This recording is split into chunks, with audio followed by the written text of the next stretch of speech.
Hi అండి, అందరికీ నమస్తే. Welcome back to our channel. ఈరోజు వీడియోలో పప్పు నానబెట్టే పని లేకుండా అప్పటికప్పుడు ఇన్స్టెంట్గా చేసుకుని బ్రేక్ఫాస్ట్ రెసిపీ చూపించబోతున్నాను. చాలా సాఫ్ట్గా టేస్టీగా ఉండే ఈ స్పాంజ్ దోశకి కాంబినేషన్గా టమాటా చట్నీ కూడా ఎలా ప్రిపేర్ చేసుకోవాలో చూసేద్దాం. మార్నింగ్ టైమింగ్స్లో మీరు ఒక 10 మినిట్స్లోనే ఈ దోశ అలాగే చట్నీని ప్రిపేర్ చేసుకోవచ్చు. ముందుగా ఈ ప్రిపేర్ చేసుకోవడం కోసం ఒక బౌల్లో 1 కప్పు బొంబాయి రవ్వ లేదా సుజీ రవ్వను వేసుకోవాలి. అదే కప్పుతో 3/4 కప్పు అటుకులు వేసుకోవాలి. అలాగే అదే కప్పుతో 1 కప్పు పెరుగు కూడా వేసుకోవాలి. ఇప్పుడు దీనిలో కొంచెం సాల్ట్ వేసుకొని ఒక 2 కప్పుల వాటర్ పోసుకొని ఒక 10 నిమిషాలు నానబెట్టుకోవాలి. ఇలా అన్నీ వేసుకున్న తర్వాత ఇదంతా కలిసేలాగా ఒకసారి స్పూన్తో బాగా మిక్స్ చేసుకొని మూత పెట్టి ఒక 10 నిమిషాలు పక్కన పెట్టుకోవాలి. ఇది నానేలోపు మనము దోశలోకి చట్నీ ప్రిపేర్ చేసుకుందాము. దానికోసం స్టవ్ మీద ప్యాన్ పెట్టుకొని దానిలో కొంచెం ఆయిల్ వేసుకొని 1 టేబుల్ స్పూన్ పల్లీలు వేసుకొని వీటిని బాగా ఫ్రై చేసుకోవాలి.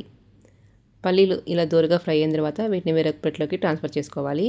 ఇప్పుడు అదే ప్యాన్లో కొంచెం ఆయిల్ వేసుకొని ఒక 4-5 వెల్లుల్లి రెబ్బలు అలాగే ఒక 7-8 పచ్చిమిర్చి వేసుకొని ఒక 4 టమాటాలని ఇలా ముక్కలుగా కట్ చేసుకొని వేసుకోవాలి. పచ్చిమిర్చి మీరు తినే స్పైసీనెస్ బట్టి వేసుకోండి. టమాటా ముక్కలు కూడా వేసుకున్న తర్వాత కొంచెం కొత్తిమీర కూడా వేసుకొని త్వరగా కుక్ అవ్వడం కోసం కొంచెం సాల్ట్ వేసుకొని మూత పెట్టి కుక్ చేసుకోవాలి. ఇలా మధ్య మధ్యలో కలుపుకుంటూ టమాటాలు సాఫ్ట్గా కుక్ అయ్యేంత వరకు ఇలా కుక్ చేసుకోవాలి. టమాటా సాఫ్ట్గా కుక్ అయిన తర్వాత స్టవ్ ఆఫ్ చేసుకొని ఇది చల్లారనివ్వాలి. చల్లారిన తర్వాత మిక్సర్ జార్లో వేసుకొని మెత్తగా గ్రైండ్ చేసుకోవాలి. ఒక 10 మినిట్స్ తర్వాత మనకి రవ్వ కూడా పూర్తిగా నానిపోయింది. ఇప్పుడు ఈ రవ్వని ఒక మిక్సర్ జార్లోకి ట్రాన్స్ఫర్ చేసుకోవాలి. దీనిలో రుచికి సరిపడినంత సాల్ట్ కూడా వేసుకొని కొంచెం వాటర్ వేసుకొని ఇలా బ్లెండ్ చేసుకొని పక్కన పెట్టుకోవాలి. ఇప్పుడు ఈ దోశ పిండిని బౌల్లోకి ట్రాన్స్ఫర్ చేసుకోవాలి. ఇది మరి తిక్కుగా ఉంది కాబట్టి కొంచెం వాటర్ యాడ్ చేసుకొని అలాగే ఒక 1/4 టీ స్పూన్ ఇక్కడ నేను ఇనో యాడ్ చేసుకుంటున్నాను. ఈ పిండిని మనము ఫెర్మెంట్ చేయట్లేదు కాబట్టి దోశలు ఫ్లఫీగా రావడం కోసం ఇక్కడ నేను 1/4 teaspoon Eno powder add చేసుకున్నాను. మీరు దీని ప్లేస్లో బేకింగ్ సోడా అయినా యాడ్ చేసుకోవచ్చు. ఇప్పుడు ఈ దోశ పిండిని పక్కన పెట్టేసుకొని ఒక మిక్సర్ జార్లోకి మనం ఫ్రై చేసి పెట్టుకున్న పల్లీలు అలాగే టమాటా పచ్చిమిర్చి వేసుకోవాలి. దీనిలోనే రుచికి సరిపడినంత సాల్ట్ వేసుకొని కొంచెం చింతపండు వేసుకోవాలి. ఇక్కడ నేను చింతపండు ప్లేస్లో మామిడికాయ తురుము వేసుకుంటున్నాను.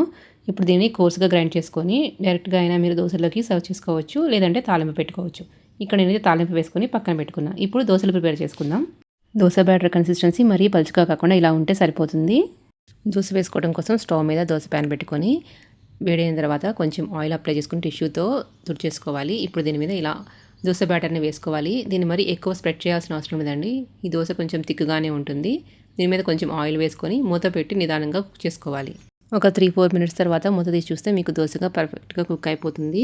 ఇలా పైన అంతా బ్యాటర్ నీట్గా కుక్ అయితే సరిపోతుందని దీన్ని మనం రెండో సైడ్ కుక్ చేసుకోవాల్సిన అవసరం లేదండి. చూడండి, మంచి కలర్ కూడా వచ్చేసింది. ఇప్పుడు ఈ దోశని వేరొక ప్లేట్లోకి ట్రాన్స్ఫర్ చేసుకొని ఇలాగే మిగిలిన పిండితో కూడా దోశలు ప్రిపేర్ చేసుకోవాలి. అంతేనండి, ఎంతో టేస్టీగా ఉండే స్పాంజ్ దోశ లేదా సెట్ దోశ రెడీ అయిపోయింది. ఈ దోశ కాంబినేషన్గా ఈ టమాటా పల్లీ చట్నీ చాలా బాగుంది. చూడండి, దోశ అయితే చాలా మెత్తగా సాఫ్ట్గా దూదిలాగా ఫ్లఫీగా వచ్చింది. మీకు రెగ్యులర్ దోశలో బోర్ కొట్టినప్పుడు మార్నింగ్ బ్రేక్ఫాస్ట్లోకైనా లేదా ఈవినింగ్ స్నాక్గా అయినా కానీ పిల్లలకి చేసి పెట్టచ్చు. వాళ్ళు కూడా చాలా ఇష్టంగా తింటారు. మీకు ఈ వీడియో నచ్చినట్లయితే లైక్ చేయండి. అలాగే ఇలాంటి మరిన్ని రెసిపీ అప్డేట్స్ నోటిఫికేషన్ రావాలంటే మన ఛానల్ని సబ్స్క్రైబ్ చేసుకోండి. మీ ఫ్రెండ్స్కి కూడా షేర్ చేయండి. Thank you for watching.